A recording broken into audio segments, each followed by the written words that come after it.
Di dalam kehidupan kita sebagai seorang muslim, minimal 5 kali dalam sehari semalam kita mendengar seruan untuk mendirikan solat yang disebut azan. Ada kalimat menarik di dalam kalimat azan itu, yakni seruan hayya 'alal falah, marilah menuju kepada keberuntungan, marilah meraih kemenangan. Seruan ini adalah kecenderungan dari setiap manusia, apapun warna kulitnya. Artinya, setiap orang dalam hidup selalu ingin meraih dan mencari kemenangan. Kemenangan akan melahirkan kepuasan batin, dan kepuasan batin memberikan kebahagiaan. Sedangkan kekalahan melahirkan penderitaan batin, dan penderitaan batin menjerumuskan seseorang di dalam berbagai bentuk kerugian. Jikalau inilah seruan azan, maka masalahnya ialah apa yang menyebabkan kita meraih kemenangan. Al-Quranul Karim memberikan tuntunan dan ajaran kepada kita bahwa orang-orang yang memperoleh kemenangan itu tidak lain adalah orang-orang yang bertakwa. Hanyalah mereka yang bertakwa kepada Allah Subhanahu wa ta'ala pada akhirnya akan tampil sebagai pemenang. Lalu siapa orang yang bertakwa itu? Dijelaskan dalam awal-awal Al-Baqarah, orang yang bertakwa yang akan meraih kemenangan. Pertama, allazina yu'minuna bil ghaib, yaitu orang-orang yang beriman kepada yang gaib, percaya bahwa ada alam yang gaib, alam yang abstrak, alam yang tidak bisa dijangkau oleh salah satu daripada panca indera kita. Mereka percaya dan beriman kepada adanya malaikat, beriman kepada adanya iblis dan jin, beriman kepada adanya alam kubur, beriman kepada adanya alam mahsyar, beriman kepada adanya alam akhirat, beriman kepada adanya surga dan neraka. Beriman bukan cuma sekedar beriman dalam ucapan bibir saja, tetapi beriman yang nilai iman itu mampu mewarnai gerak dan gaya hidupnya. Iman yang meresap sampai ke tulang sumsum, kemudian memberikan dampak positif di dalam kehidupan manusia. Alam, kita tahu, adalah sesuatu yang selain Allah, dan Allah bukanlah alam. Apapun namanya selain daripada Allah, itu adalah alam. Alam pada hakikatnya terbagi menjadi dua. Ada alam syahadah, alam nyata, alam konkret, alam yang bisa dijangkau oleh salah satu indera kita. Kemudian ada alam ghaib, alam yang tidak bisa dijangkau oleh panca indera kita, alam metafisika, alam abstrak, alam yang wajib kita imani keberadaannya. Kita percaya bahwa malaikat itu ada, kita percaya kepada jin, bahwa jin itu ada, kita percaya kepada adanya iblis dan setan. Bukan percaya kepada iblis dan setannya, percaya bahwa iblis dan setan itu ada. Itu termasuk salah satu daripada sifat orang yang bertakwa kepada Allah. Saudara-saudara kaum muslimin rahimakumullah, kecenderungan pembangunan yang lebih bersifat materialistis biasanya menggeser aspek kehidupan rohani. Orang berpikir empirik, dan dalam pola pikir yang demikian, maka alam gaib tidak lagi mendapat perhatian.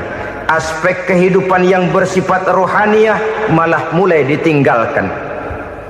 Akibatnya terjadilah kepincangan di dalam kehidupan kita. Pernah ada satu pengalaman pribadi dalam perjalanan kembali ke tanah air.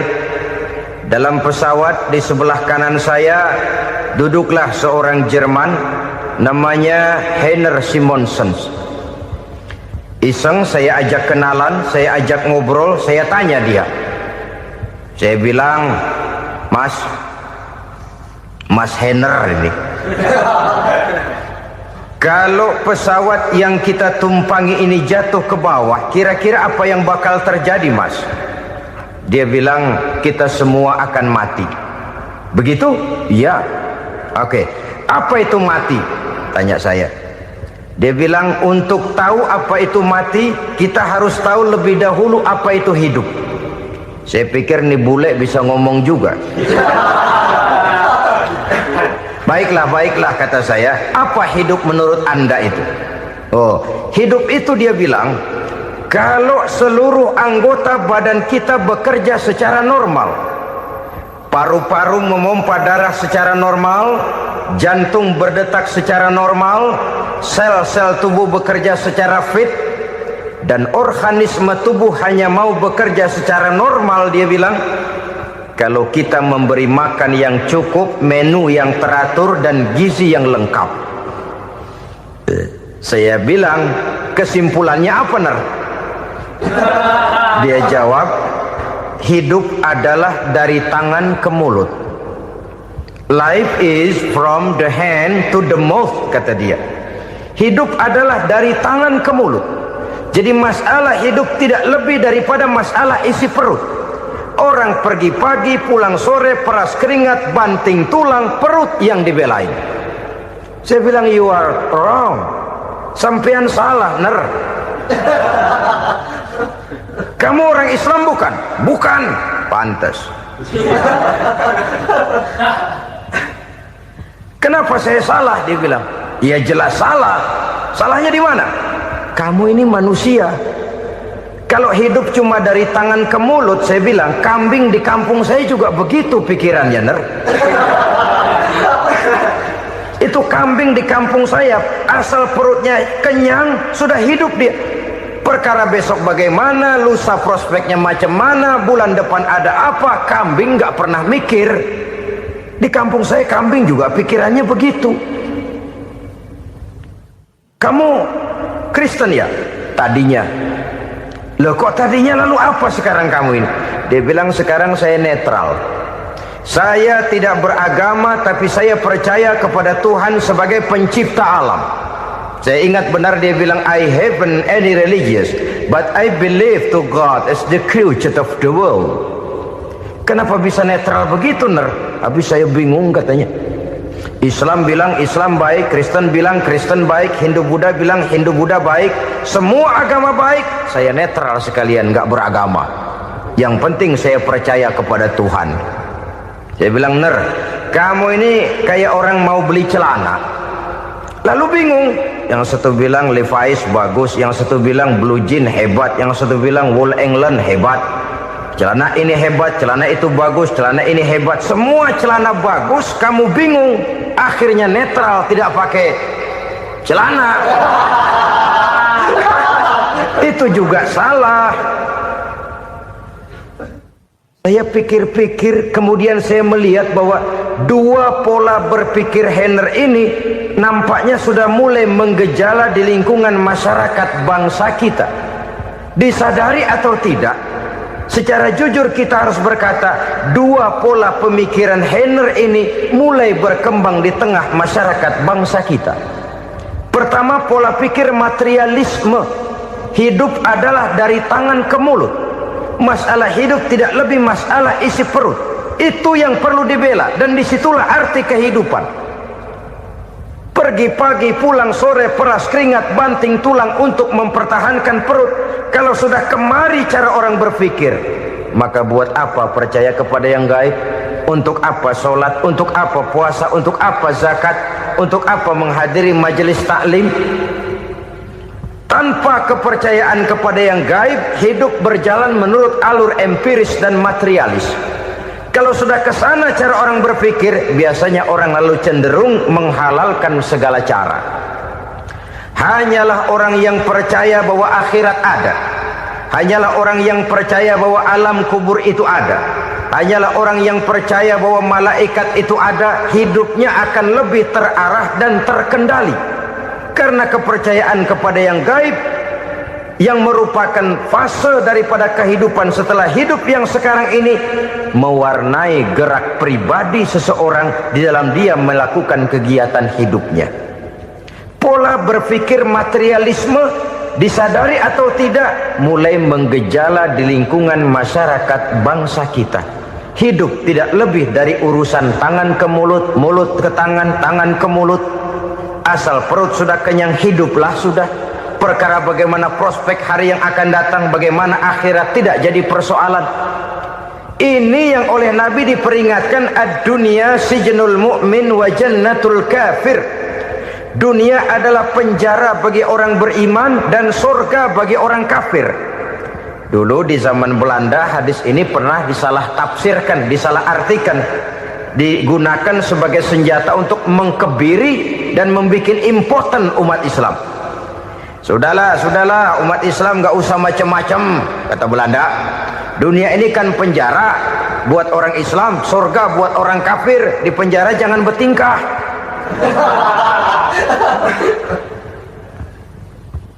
Pengertiannya tidak begitu. Dunia adalah penjara bagi orang mukmin. Artinya dalam kehidupan dunia seorang mukmin tidak bebas memperturutkan hawa nafsunya. Di penjara hawa nafsunya itu. Sebaliknya surga bagi orang-orang kafir. Buat orang kafir surgalah dunia ini. Mereka bebas memperturutkan hawa nafsunya. Dilarang tidak terlarang, dicegah pun tidak tercegah. Mereka hidup menurut alur bisikan nafsu mereka sendiri. Kemudian bila ajal datang, maut merenggut nyawa, selesailah surganya sampai di situ.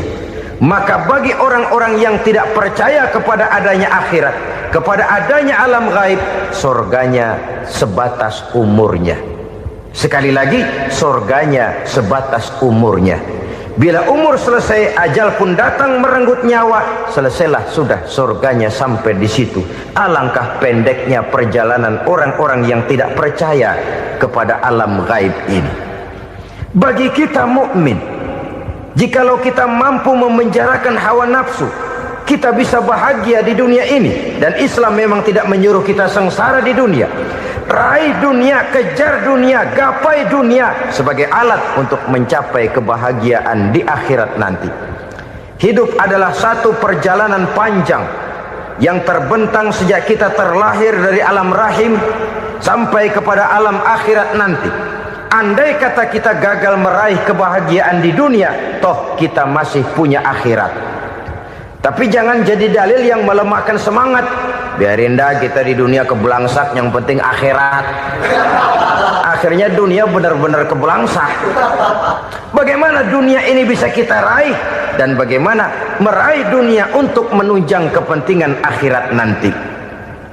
Yang kedua, dari pikiran Heiner yang saya lihat menggejala di lingkungan masyarakat bangsa kita, timbulnya manusia-manusia netral. Seolah-olah Tuhan yes, agama no. Sama Tuhan percaya, agama ogah. Tuhan ngangguk, giliran agama godeng. Padahal hampir dalam setiap ayat dalam Quran, kata-kata amanu biasanya bergandeng dengan wa amilus sholihat. Iman dan amal soleh. Ini sebagai isyarat Tuhan dan agama jangan pernah dipisah-pisah. Apabila kita bertuhan, maka kita harus beragama. Apabila kita beragama, maka agama itu harus bersumberkan dari Tuhan yang kita imani itu. Tidak mungkin kita pisah, Tuhan yes, agama no. Sama Tuhan percaya tapi agama bikin sendiri. Sembayangnya cukup bengong 2 jam madep ngulon.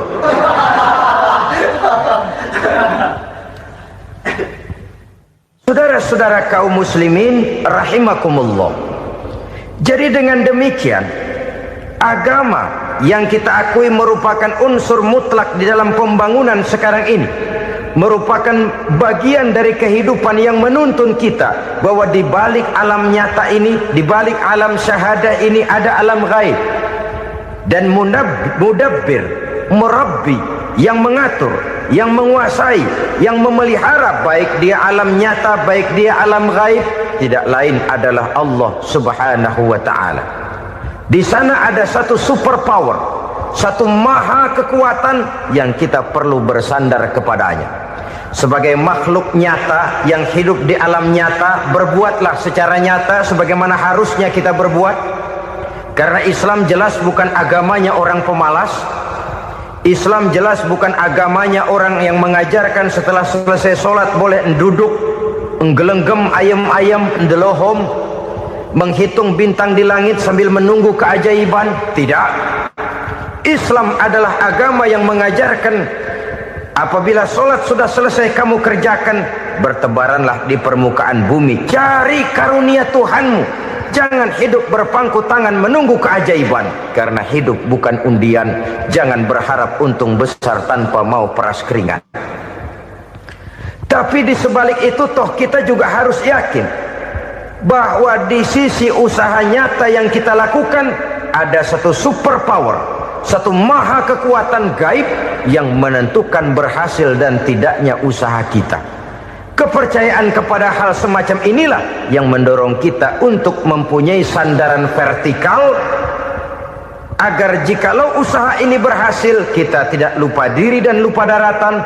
Jikalau usaha ini gagal kita tidak putus asa dan buruk sangka, tidak cupik pandangan dan sempit hati, tapi mampu melihat persoalan dengan kacamata putih sambil husnuzon kepada Allah Subhanahu wa ta'ala. Kita percaya malaikat itu ada yang namanya Raqib dan Atid, mengawasi gerak hidup kita sampai kepada gerak hati kita. Ini memberikan sugesti agar kita berhati-hati, tidak sejengkal tanah pun kita bisa berlindung dari pengawasan Raqib dan Atid. Ada Munkar Nakir yang akan menyoal kita di alam kubur. Ada malaikat Malik penjaga neraka, ada malaikat Ridwan yang menjaga surga. Kita percaya kepada adanya jin, kita percaya kepada adanya setan, iblis. Percaya kepada adanya, bukan mempercayai si setan, si iblis lalu menjadikannya sebagai teman. Tidak. Percaya bahwa mereka itu ada dan merupakan makhluk Allah yang gaib yang diciptakan Allah Azza wa Jalla. Kepercayaan kepada alam gaib memberikan motivasi terhadap gerak lahir manusia, sehingga dengan motivasi kepercayaan kepada yang gaib, gerak lahir jadi lebih terarah, jadi lebih terpelihara. Pernah seseorang bertanya, "Pak, apakah adanya akhirat bisa dibuktikan secara ilmiah?" Saya bilang tidak bisa, tidak bisa. Kenapa? Karena yang berangkat nggak pernah pulang kemari lagi.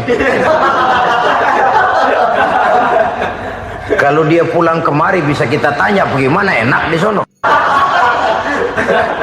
Cuma secara moral saya katakan, lebih beruntung orang yang percaya kepada akhirat daripada yang tidak.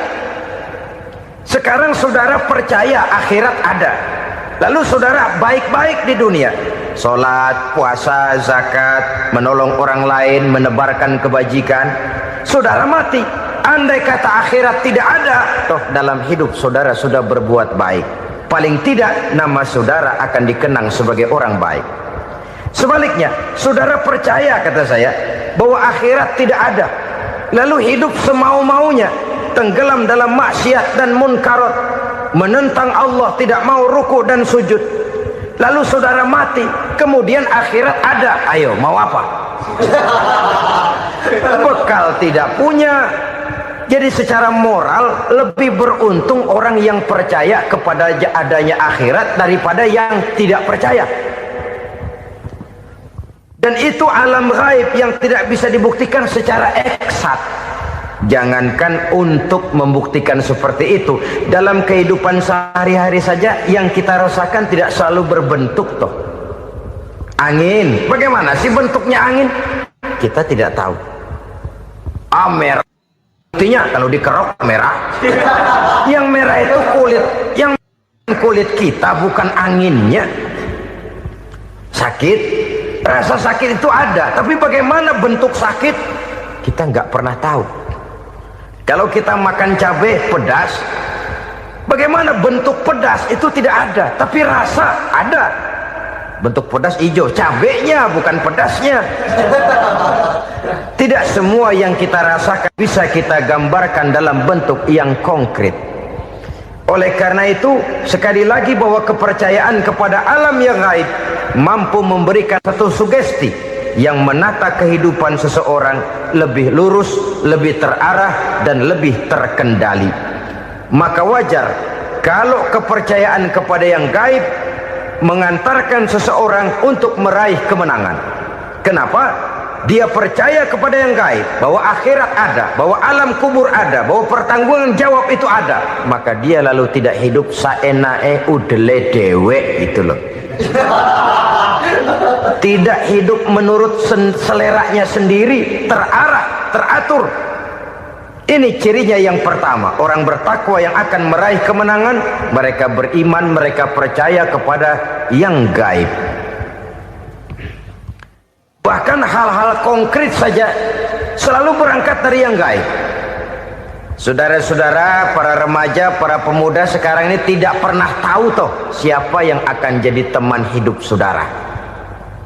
Kita bisa saja ngerancang, mentargetkan, tapi toh akhirnya yang namanya jodoh bukan kekuasaan kita.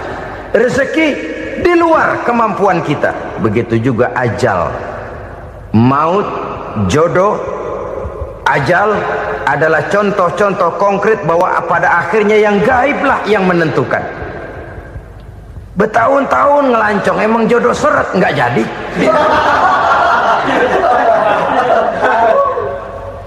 Begitu kenal baru setengah malam nginep ditangkap hansip kan. Hal-hal semacam itu kadang-kadang kita berpikir suuzon, gile, perempuannya cakep banget, lakinya rebek amat. Memang begitulah jodohnya. Memang begitulah jodohnya. Saudara hadirin ma'asyiral muslimin yang saya hormati, jadi hal-hal yang konkret saja kita yakini sepenuhnya ditentukan oleh satu superpower yang gaib itu tadi. Dari sanalah segala ketentuan itu berangkat dan kesanalah segalanya akan kembali. Maka kepercayaan kepada yang gaib meluruskan gerak hidup seseorang dan itu akan mengantarkan dia kepada meraih kemenangan. Satu. Yang kedua, wa yuqimuna shalah. Orang bertakwa yang akan meraih kemenangan itu adalah orang-orang yang mendirikan sholat. Kenapa sholat mengantarkan orang untuk meraih kemenangan? Yang jelas, inna sholata tanha anil fahsya'i wal munkar. Sholat mampu mencegah manusia dari perbuatan keji dan munkar. Banyak filsafat hidup yang terkandung di dalam sholat ini. Sejak kita wudhu sampai kita menghadap ke arah kiblat, sampai kita melakukan gerak-gerak sholat, bacaan-bacaan yang ada di dalam sholat, lalu sampai kepada mengucapkan salam. Banyak filsafat hidup yang terkandung di dalam sholat. Umpamanya saja, setelah takbiratul ihram mulai kita dengan sholat dalam posisi berdiri, diajarkan dalam kitab-kitab fikih agar kita melihat ke arah tempat sujud. Ini kan filsafat kehidupan. Kalau kamu sholat dalam posisi berdiri, lihat tempat sujud. Jangan sholat mata jelalatan, sebab nanti bisa mengurangi kekhusyuan. Jadi wajar kalau yang dikatakan bahwa yang paling afdol adalah shaf yang di depan. Kenapa? Secara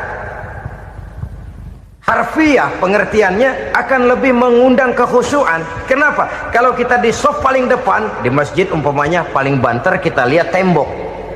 Tapi kalau kita shaf di tengah atau di belakang, orang-orang di depan kita pun akan kelihatan. Yang bajunya loreng, yang bajunya genggang, yang bajunya macam-macam. Kita lihat, kadang-kadang kita pikirin, ada yang bajunya bolong. Kita sholat tapi dalam hati, nih orang bajunya robek yang nggak tahu apa. Ada saja hal-hal yang mengusik kekhusyuan kita. Oleh sebab itu diajarkan dalam posisi berdiri, lihat, arahkan pandangan matamu kepada tempat sujud. Ini kan filsafat kehidupan. Maksudnya apa? Kalau lagi diri lihat dong tempat sujud. Kalau udah di atas ingat dong sama yang bawah. Kalau sudah tinggi, ingat dong dari mana kamu berangkat. Kalau sudah berkuasa, bantu dong yang lemah. Kalau sudah kaya, santuni dong yang miskin. Kalau sudah alim, bimbing dong yang awam. Ini filsafat kehidupan.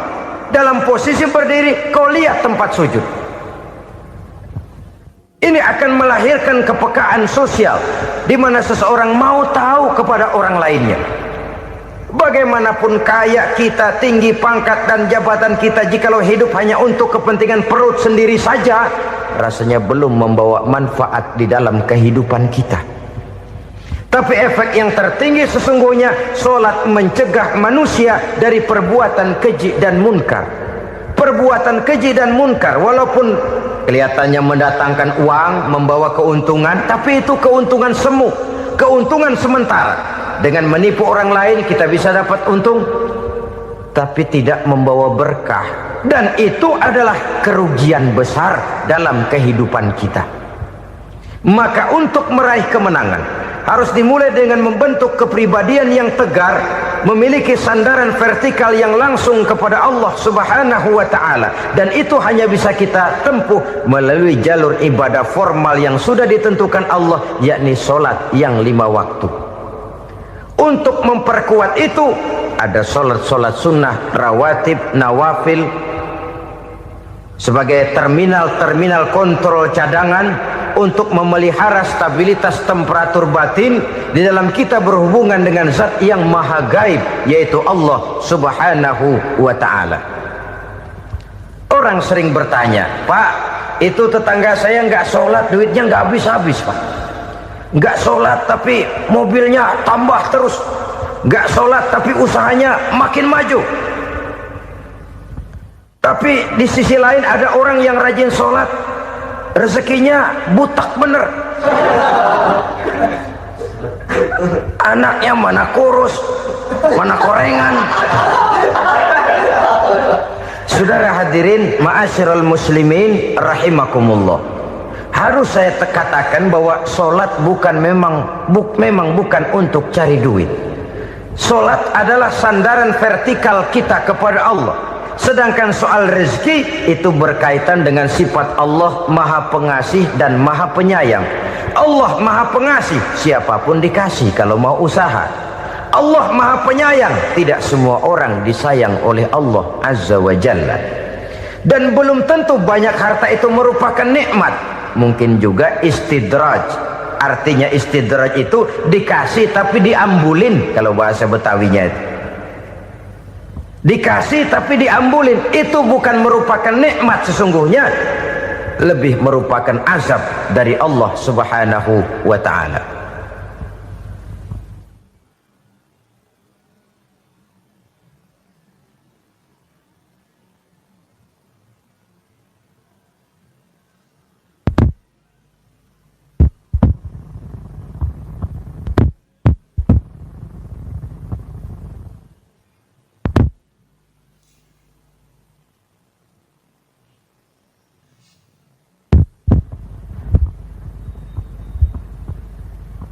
Agama mempunyai sistem solat, dan kita umat Islam telah dituntun oleh Allah Subhanahu wa ta'ala yang wajibnya 5 kali dalam sehari semalam mendirikan solat, dan itu tentu berada dalam jangkauan kemampuan manusia. Pada awalnya barangkali kita memang merasa solat itu satu kewajiban, tapi semakin kita hayati makna, manfaat dan filsafat yang terkandung di dalam ajaran solat, semakin sampai kita kepada keyakinan bahwa solat adalah keperluan kita. Sehingga pada waktu tertentu dinilai puncaknya, kita tidak lagi akan berkata saya wajib solat, tapi kita akan berkata saya perlu solat. Kalau kita sudah merasakan itu adalah keperluan kita, nah di sanalah kita baru akan merasakan ruginya kalau hal itu tidak kita laksanakan. Sepanjang kita masih berkata saya wajib sholat, kita akan lebih merasakan dia sebagai beban ketimbang sebagai keperluan. Yang jelas Allah tidak memerlukan ibadah yang kita laksanakan ini. Dengan kata lain, Andai kata satu dunia penuh ini orang tidak ada yang sholat satu pun, Allah tidak akan turun dari jabatan Tuhan. Jangan lalu berpikir kalau kita ngambek se-RW kagak sembahyang Tuhan tekor kali ini ya. Tentu tidak. Itu perlunya kita, bukan perlunya Allah. Dan pada induknya kita akan berkata, saya perlu agama. Kalau secara induk kita sudah memerlukan agama, maka konsep-konsep yang ada di dalam ajaran agama itu pun adalah juga merupakan keperluan kita. Baik dia bernama sholat, baik dia bernama puasa, baik dia bernama zakat, baik dia bernama haji, seluruhnya adalah keperluan kita. Dan sesuatu yang kita perlukan apabila tidak kita laksanakan akan melahirkan kerugian di dalam kehidupan. Jangan heran kalau kita membaca riwayat perjalanan hidup para salafus soleh, orang-orang soleh. Ada yang tahajud sampai 100 rakaat, ada yang sholat malam kakinya sampai bengkak. Kita sekalinya bengkak biri-biri. Ada yang sholat membaca surah dalam Al-Quran sampai khotam Quran. Kok mau? Mereka sudah merasakan itu keperluan. Itu saja soalnya. Satu saat pun jikalau kita merasa bahwa itu keperluan saya, kita pun akan melaksanakan seperti itu. Keperluan saya dalam kehidupan. Inilah yang kedua. Yang ketiga, orang bertakwa yang akan meraih kemenangan itu, wa mimma razaqnahum yunfikun. Mereka membelanjakan sebagian daripada rezeki yang diberikan Allah kepada mereka. Mereka infakkan di jalan Allah. Ada satu dialog menarik. Satu hari seorang anak muda bertemu dengan seorang kakek-kakek yang sudah dikenalnya baik. Bertanyalah anak muda ini, "Kek, umur kakek berapa tahun?" 15 tahun, kata si kakek. Anak kakek berapa orang? 1. Harta kakek berapa banyak? 15 juta. Si anak muda ini bengong. Lalu protes, "Kok kakek bohongin saya?" "Kenapa?" "Saya tahu umur kakek 70 tahun. Kenapa ngaku 15? Saya tahu anak kakek 5. Kenapa bilang 1? Saya tahu kakek miliuner, miliaran uang kakek. Kenapa ngaku cuma 15 juta? Begini, kata si kakek tadi. Benar, umur saya 70 tahun.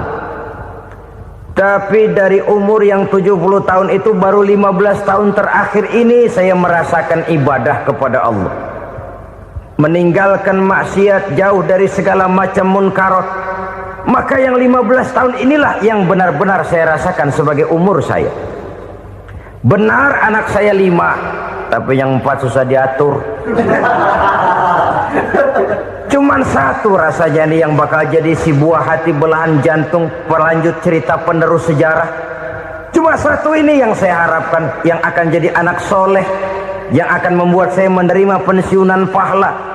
Kalau yang 4 apek dah, nggak ada harapan. Yang 1 nyekek botol melulu. Oh begitu, iya. Lalu kenapa kakek bilang harta kakek cuma 15 juta padahal saya tahu kakek uangnya miliaran, depositonya banyak? Ya karena 15 juta itulah yang saya ingat yang pernah saya belanjakan di jalan Allah. Saya merasa itulah harta saya yang sebenarnya. Yang miliaran yang saya simpan di bank kelak, kalau satu saat saya mati akan jadi rebutan di antara anak-anak saya. Iya kalau anak saya soleh kayak yang 1 ini. Kalau yang 4 tadi udah tulen dia bakal berantem dah berebut tuh. Jadi 15 juta yang saya belanjakan di jalan Allah inilah yang saya merasakan benar-benar harta saya yang sesungguhnya. Dialog ini patut menjadi bahan renungan kita bersama. Diberikan kita umur 40, 50, 60, 70, 80. Berapa tahun dari umur yang diberikan itu yang jalan mulus, yang kita gunakan untuk melaksanakan ibadah? Banyak harta kita simpan di bank, di lemari, di dompet, di tas. Tapi berapa yang sudah kita depositokan di jalan Allah yang akan menemani kita di hari kita kembali nanti? Maka orang bertakwa yang akan meraih kemenangan, wa mimma razaqnahum yunfikun, mereka membelanjakan sebagian dari rezeki yang diberikan Allah di jalan Allah subhanahu wa ta'ala. Ma'asyiral muslimin rahimakumullah, zahirnya memang kita memberikan kepada orang lain, tapi hakikatnya kita menyimpan untuk diri kita sendiri. Kita memberikan kepada yatim piatu 25.000, zahirnya kita memberikan si yatim, hakikatnya kan kita cuma nyimpan.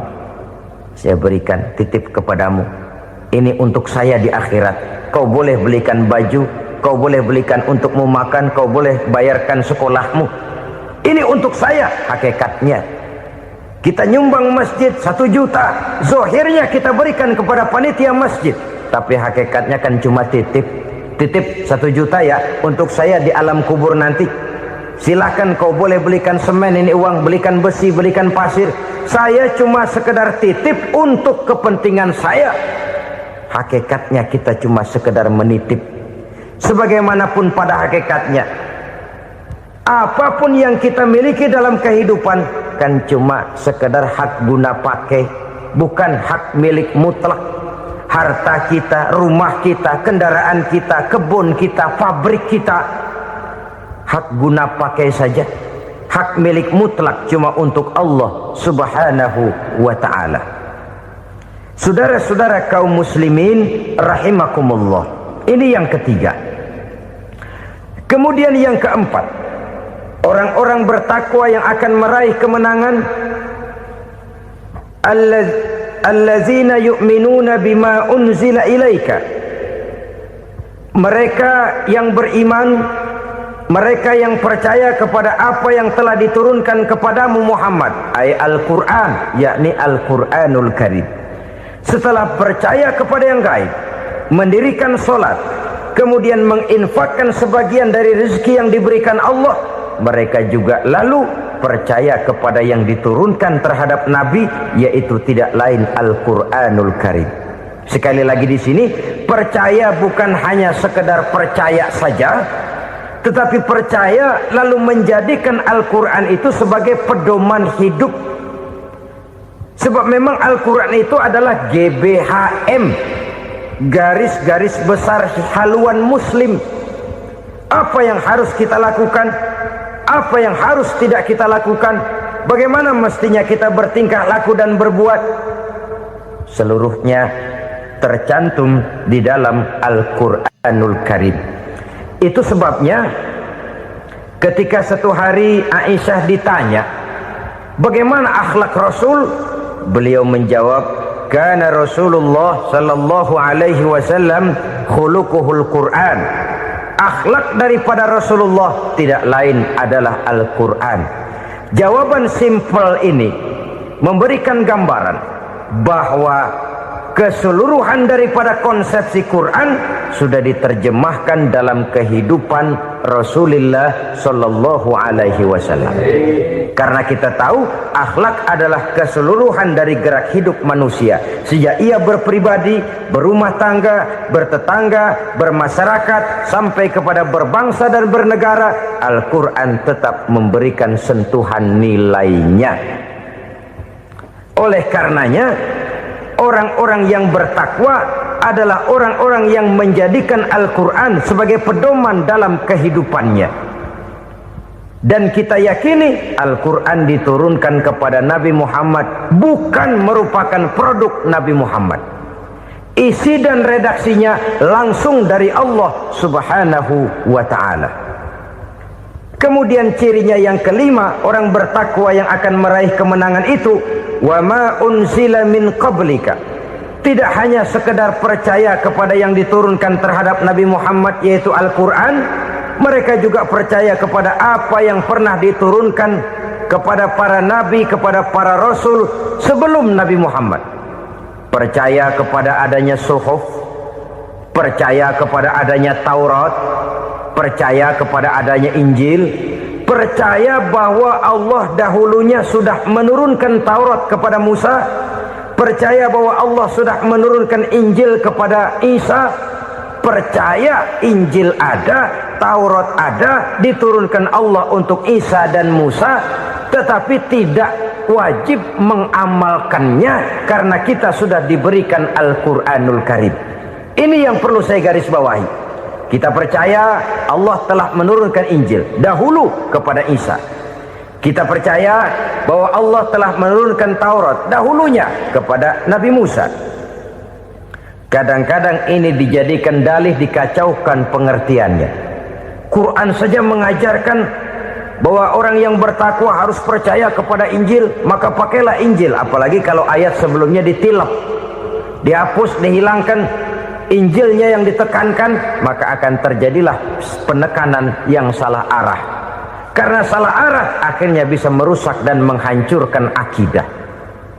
Ketika Rasul suatu saat pernah ditanya orang, "Ya Rasul, bagaimana sikap kita sebagai muslim terhadap Injil yang ada sekarang?"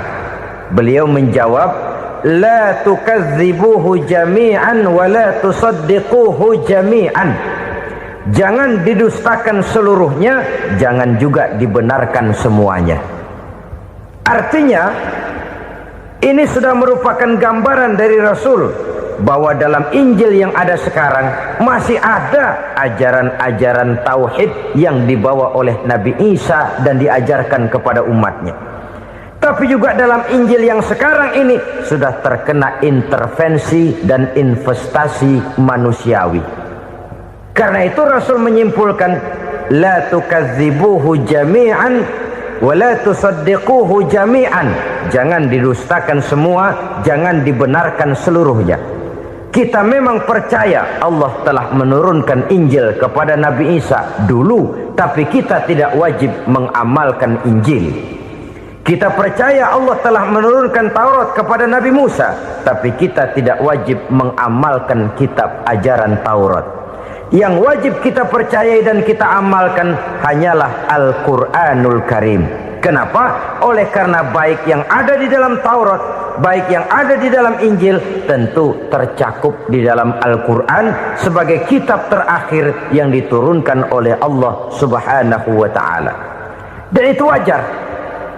Kalau seorang pejabat mau mengeluarkan satu keputusan baru, tentu dia harus meninjau keputusan-keputusan lama. Andai kata dianggap tidak berlaku, dianggap tidak relevan lagi, maka keputusan-keputusan lama itu tentu sudah dianggap tidak berlaku. Sebagian daripada aturan-aturan dalam keputusan lama yang masih dianggap relevan tercantum dalam keputusan baru yang wajib diamalkan. Begitulah hubungannya antara Al-Quran, Taurat, Zabur, dan Injil. 4 kitab samawi yang diturunkan Allah masing-masing kepada Zabur untuk Nabi Daud, Taurat untuk Nabi Musa, dan Injil untuk Nabi Isa alaihi wassalatu wassalam. Ketiga-tiga kitab itu kita percayai adanya. Kita yakini Allah telah menurunkan Zabur, Taurat, dan Injil, tapi kita tidak wajib mengamalkannya. Yang wajib kita mengamalkannya sekarang ini tidak lain hanyalah Al-Quranul Karim saja, karena ia mencakup apa yang ada di dalam Zabur, apa yang ada di dalam Taurat, dan apa yang ada di dalam Injil. Keotentikannya bisa dipertanggungjawabkan. Ya, tapi kan Nabi Muhammad sudah mati 14 abad yang lalu, dan di zaman beliau Al-Quran kan belum dikodifikasikan, belum ditulis. Bagaimana keotentikannya bisa dipertanggungjawabkan? Mudah saja. Allah berjanji, "Inna nahnu nazzalna dzikra wa inna lahu lahafizun." Kami yang menurunkan Al-Quran dan kami yang akan menjaga dan memeliharanya. Allah turunkan Quran, Allah menjaganya. Bagaimana cara Allah menjaga Al-Quran itu? Banyaknya orang-orang yang hafaz Al-Quran. Hafaz Al-Quran 30 juz, 114 surah, 6.666 ayat. Sehingga jangankan satu kata, jangankan satu ayat, satu kalimat saja berubah sudah akan timbul reaksi dan mudah dimengerti. Kenapa? Banyak orang-orang yang hafaz Al-Quran. Sedangkan pada setiap akhir tahun biasanya malaikat Jibril selalu mengadakan checking terhadap ayat-ayat yang diturunkan pada waktu itu. Di zaman Nabi sendiri sudah ada usaha kodifikasi. Dan yang lebih luar biasa lagi, sampai hari ini tidak seorang pun mampu membuat satu ayat saja semacam Al-Quran. Ke bahasa manapun dia diterjemahkan, naskah aslinya tetap ikut, rujukan dasarnya tetap ada. Berdasarkan itu, maka tidak mungkin terjadi penyelewengan terhadap atau pemalsuan terhadap ayat-ayat Al-Quranul Karim. Kesuciannya, keotentikannya, kemurniannya bisa dipertanggungjawabkan. Ma'asyiral muslimin rahimakumullah. Oleh karenanya, konsepsi dasar daripada ajaran Islam ini memang tidak lain adalah Al-Quran dan Sunnah. Isi daripada agama Islam yang merupakan iman, Islam dan ihsan, konsepsi dasarnya tidak lain adalah Al-Quran dan Sunnah Rasulullah Sallallahu Alaihi Wasallam. Maka yang kita perlukan sekarang ini adalah terjemahan Al-Quran di dalam kehidupan kita. Dengan demikian, maka gaya kehidupan yang lebih Qurani itulah yang kita dambakan. Kita perlu memang terjemahan Quran dalam bahasa Inggris, dalam bahasa Belanda, dalam bahasa Jepang, tapi yang lebih kita perlukan adalah terjemahan Quran di dalam kehidupan kita. Konsekuen, tidak memanipulasi, ringan sama kita jinjing, berat sama kita pikul. Jangan kalau lempengan ayat Quran tuh kira-kira enak diamalin, keras teriakan kita. Giliran kira-kira ayat Quran itu mukul kepala kita sendiri, diam kita. Itu ciri yang pernah disindir Allah dalam awal-awal Baqarah juga itu. Ciri beragamanya orang yang munafik. Kullama adha'a lahum masyawfih, kata Allah. Wa iza azlama alaihim qamu. Apabila terang mereka jalan, apabila gelap mereka berhenti. Artinya, kalau kira-kira di Islam nguntungin, rame-rame pada teriak Islam. Tapi ketika diminta untuk berjuang, ketika dituntut untuk berkorban, rame-rame mengundurkan diri. Nasib agama tidak ubahnya seperti daun pisang yang dikait orang di tepi jalan lantaran tak berpayung di ketika hari hujan. Manakala hujan usailah sudah, daun itu pun dicampakkan di tepi jalan, diinjak pula orang nan lalu. Artinya, orang menjadikan agama cuma sebagai lipstick, decoration only, tidak konsekuen. Hanya pada saat-saat kelihatannya Islam membawa keuntungan, rame-rame orang teriak-teriak tentang Islam. Tapi jikalau diminta berjuang, jikalau dituntut untuk berkorban, biasanya rame-rame juga mengundurkan diri. Jangan heran kalau mayoritas hitungan kita, tapi minoritas peranan kita. Kuantitas kita dalam jumlah, tapi dalam kualitas kita lebih sering jadi penonton daripada jadi pemain. Padahal itu sangat tidak boleh terjadi. Umat Islam di Indonesia harus bangkit. Umat Islam di Indonesia harus sadar akan keberadaannya. Tidak boleh hanya jadi penonton berpangku tangan. Karena memang agama kita juga mengajarkan untuk konsekuen di dalam menjabarkan ajaran-ajaran daripada agama kita. Kita sering jatuh menjadi umat yang lemah. Oleh karena kita ini tidak pandai menggalang kebersamaan yang diakibatkan tidak konsekuennya kita. Diistilahkan bahwa umat Islam di dalam menggalang kebersamaannya itu harus seperti orang main sepak bola. Saudara-saudara kan tahu orang main sepak bola itu. Orang main sepak bola, kalau pertandingan belum dimulai sih silakan saja kumpul di luar lapangan, atur strategi yang baik. Tapi kalau pertandingan sudah dimulai, turun ke lapangan hijau, jangan kumpul terus. Ada sepak bola gotong royong, mundur-mundur rame-rame, depan ke depan kumpul melulu mainnya. Kalah. Orang main sepak bola itu ya harus ada penyerang tengah, harus ada penjaga gawang, harus ada strikernya, harus ada kiri luarnya, kanan dalamnya yang jadi backnya. Posisi boleh bermacam-macam, tapi yang penting saling ngoper untuk menggolkan gawang lawan. Begitulah umat Islam ini. Boleh ada yang jadi pejabat, boleh ada yang jadi pengusaha, boleh ada yang jadi petani, silakan ada yang jadi seniman, ada yang jadi penyair, ada yang jadi artis sekalipun. Tapi kalau sudah berhasil menguasai bola, jangan lupa operannya. Operan itu yang langka. Kita ini muslim kadang-kadang kalau sudah memegang menguasai bola, kalau belum mau mampus, belum mau ngoper. Nanti kalau sudah nggak punya bola, baru mau ngoper. Kalau sudah dengar-dengar mau dekat pensiun, baru mau jihad, baru mau berjuang, baru mau ngurus pesantren. Tanda tangan sudah tidak laku, memo sudah tidak dihargai, baru mau berjuang. Kemarin kemana, Mas? Kita tidak pandai memanfaatkan posisi. Dengan kata lain, kalau kembali kepada persoalan kita, konsekuensi kita terhadap agama yang kita anut ini belum ideal. Kita masih lebih sering berislam ini pada saat-saat yang menurut perhitungan kita membawa keuntungan. Tapi kalau diminta berjuang, dituntut berkorban, yang itu pun hakikatnya adalah untuk kepentingan kita juga. Allah tidak pernah menuntut kita untuk jihad bagi kepentingan Allah, itu tidak. Berjuang menegakkan agama Allah, apakah untuk kepentingan Allah? Tidak. Untuk kepentingan kita. Sebab nilai-nilai jihad itu pada akhirnya akan membawa kita kepada satu kebahagiaan. Setidaknya kalau tidak di dunia, tentu di akhirat sebagai syahid. Oleh karena itu, pada bagian akhir ini saya ingin mengajak, marilah kita konsekuen. Sekali kita berkitabkan Al-Quranul Karim, mari dia kita jadikan pedoman. Jangan cuma kita jadikan sebagai penghias dinding, pelengkap rumah, bahwa di rumah kita ada Al-Quran, tapi yang baca kecoa. Habis pada bolong tuh Quran.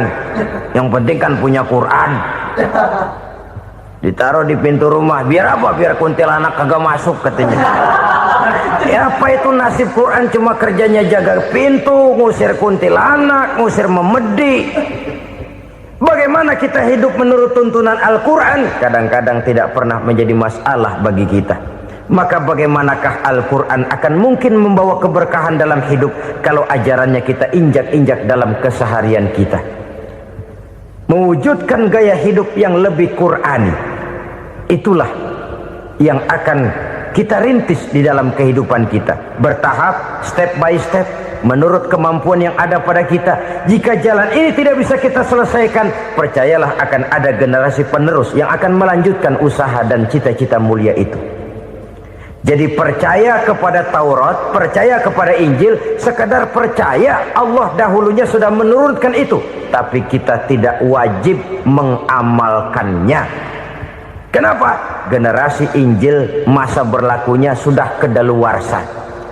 Taurat masa berlakunya sudah kedaluarsa. Injil pernah berlaku untuk orang Nasrani di zaman Nabi Isa. Taurat pernah berlaku untuk orang Yahudi di zaman Nabi Musa. Setelah generasinya berlalu, datang Rasul penutup yang membawa Al-Quranul Karim. Maka Al-Quran itulah yang berlaku menjadi pedoman sampai hari akhir nanti. Jangan jauh dari Al-Quran, karena apabila ini kita lakukan, maka kita akan kembali kepada satu gaya hidup yang jauh dari tuntunan agama, dan itu artinya kita akan semakin jauh untuk meraih kemenangan. Saudara-saudara kaum muslimin rahimakumullah. Yang keenam, yang terakhir, orang-orang bertakwa yang akan meraih kemenangan itu wabil akhirati hum yuqinun. Mereka percaya, mereka yakin seyakin-yakinnya akan adanya hari akhir, di mana seseorang akan mempertanggungjawabkan seluruh perbuatannya di dalam hidup ini, dan tidak ada satu perbuatan yang bagaimana kecilnya sekalipun yang tersembunyi dalam pandangan manusia yang tidak akan dibukakan persoalannya di mahkamah Qadi Rabbul Jalil di akhirat nanti. Itulah sebabnya maka percaya kepada akhirat disebut secara khusus. Padahal di awal tadi sudah dijelaskan yu'minuna bil ghaib, percaya kepada alam gaib, dan alam gaib ini termasuk akhirat. Kenapa pada bagian akhir disebut lagi akhirat? Karena ternyata bahwa kepercayaan kepada adanya akhirat merupakan induk dari kepercayaan terhadap adanya malaikat, setan, jin dan lain sebagainya, dan akan lebih memberikan sugesti dalam kehidupan manusia untuk meluruskan gerak hidupnya. Jikalau satu saat tergerak hati akan berbuat kejahatan, ingin mencuri, sadarlah, awas ada akhirat. Sebab kalau kita cuma teriak awas ada polisi, itu cuma tertunda sementara, begitu polisi meleng embat. Kalau kita ingin berbuat jahat cuma berteriak awas ada hansip, cuma sementara ketika hansip itu ada. Tapi kalau ceritanya awas ada akhirat, mau menyeleweng awas ada akhirat, mau berjudi awas ada akhirat, mau mencuri awas ada akhirat. Keyakinan yang akan meluruskan gerak hidup manusia sehingga gerak itu jadi lebih terarah dan terkontrol, tidak merugikan baik diri sendiri, lebih-lebih orang lain.